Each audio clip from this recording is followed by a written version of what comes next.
Hello student, आज की class में बात करेंगे जनरल नॉलेज शॉर्टकट टेट के अंतर्गत सदिश एवं अदिश राशियों के बारे में। तो इस सिंगल लेक्चर में मैं आपको कम से कम यहाँ से 2 नंबर का जो है क्वेश्चन का तैयारी करवाऊँगा। पहला ये क्वेश्चन बनता है कि सदिश और अदिश राशि के पहचान से संबंधित कि इसमें से कौन सा सदिश राशि है, पूछ देगा आयतन या चाल या दूरी सदिश है कि अदिश है। इस प्रकार से एक क्वेश्चन बनता है आपका। और दूसरा क्वेश्चन बनता है इनका एसआई यूनिट, इनका जो है मात्रा के आधार पर भी एक क्वेश्चन आपका बनता है। इस प्रकार से आपका 3 से 4 मिनट के लेक्चर में आप जो है 2 नंबर आपका जो है आसानी से आपको मिल सकता है। मैं एक ट्रिक के माध्यम से इसको आपको याद कराऊंगा जिससे आप आसानी से पहचान जाएंगे कि कौन सदिश राशि है और कौन आपका अदिश राशि है। तो चलिए स्टार्ट करते हैं।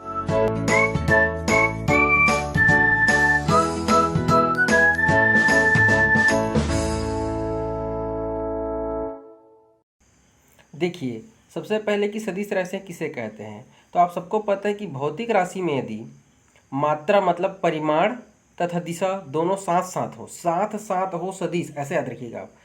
जब साथ साथ हो कौन कौन सी चीज़ें, मात्रा भी आपका हो और दिशा भी हो, तब हम उसको क्या कहते हैं, सदिश राशि कहते हैं। ठीक है। इसके लिए ये जो मैंने ट्रिक यहाँ पे बनाया हुआ है इसको आप एक बार ऐसे रीड कर लीजिए।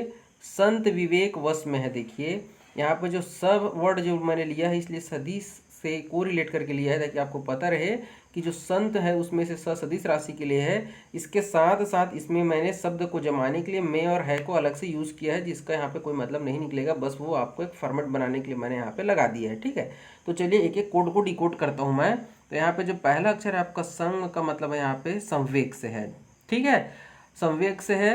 तो देखिए इसमें मैं कुछ एक्स्ट्रा फैक्ट भी बताऊंगा आपका, इसका व्याख्या करके भी बताऊंगा और उसका मात्रा ही बताऊंगा। ठीक है, मात्रा का भी मैं यहाँ पे थोड़ा सा वर्णन कर देता हूँ।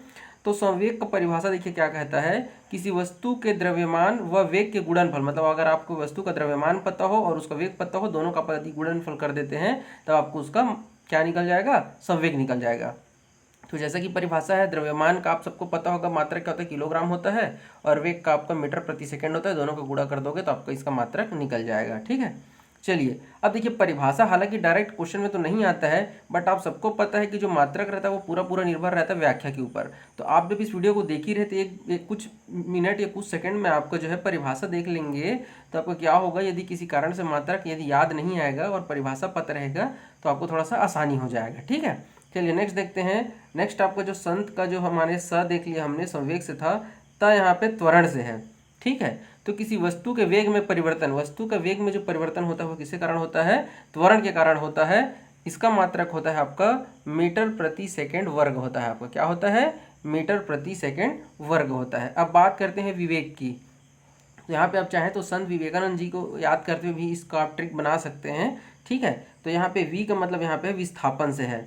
तो विस्थापन का मतलब क्या होता है कि एक निश्चित दिशा में, भाई निश्चित दिशा में जब दो बिंदुओं के बीच की लंबवत दूरी होती है ना, उसी को हम लोग क्या कहते हैं, विस्थापन कहते हैं। और विस्थापन का मात्रक होता है आपका मीटर। इसी से ही कोरिलेट करते हुए भी नेक्स्ट भी हमारा है वी से विस्थापन, और वेग मतलब यहाँ पे वेग से है।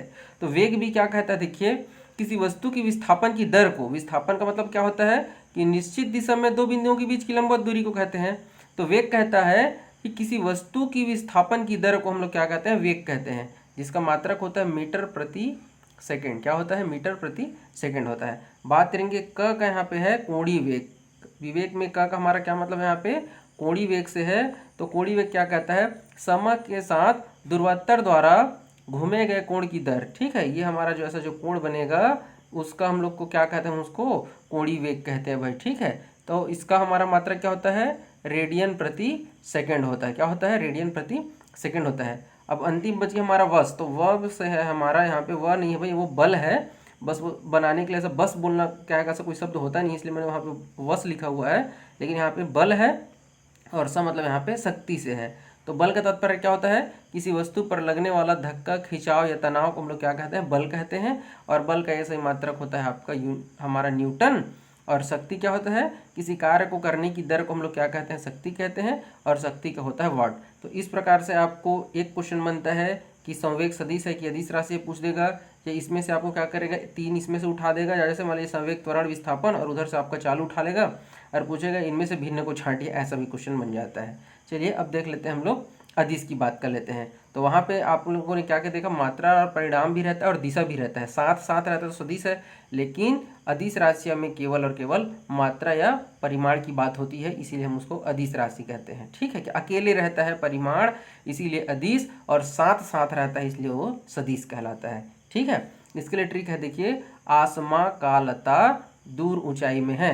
अब देखिए, हालांकि ऐसा तो कोई विशेष मतलब नहीं निकलता है ट्रिक का, फिर भी मैं अपनी तरफ से कोशिश करता हूँ। देखिए, यहाँ पे आसमा मतलब किसी व्यक्ति विशेष का नाम भी हो सकता है, किसी लड़की का नाम रहता है आसमा। ठीक है, यहाँ पे लता का मतलब बेल से है, आप लोग समझते हैं, बेल लता से है, और लताएं हमेशा दूर ऐसे जब जो शाखा में से चढ़ा हुआ रहता है, इसलिए उसको दूर ऊंचाई ऐसा समझ लीजिएगा आप। आसमां का लता दूर ऊंचाई में है, में है यहाँ पे सिर्फ फॉर्मेटिंग के लिए मैंने यूज़ किया, इसका कोई मतलब नहीं है। आसमां का लता दूर ऊंचाई, बस। ठीक है, तो चलिए इसको मैं डिकोड कर देता हूँ। आ मतलब यहाँ पे आयतन से है, तो आयतन क्या होता है, देखिए आप सबको पता है, इसमें त्रिविमीय स्थान होता है। आयतन में क्या होता है, लंबाई चौड़ाई ऊंचाई, इसीलिए इसका जो मात्रा होता है हमारा क्या होता है, घन मीटर।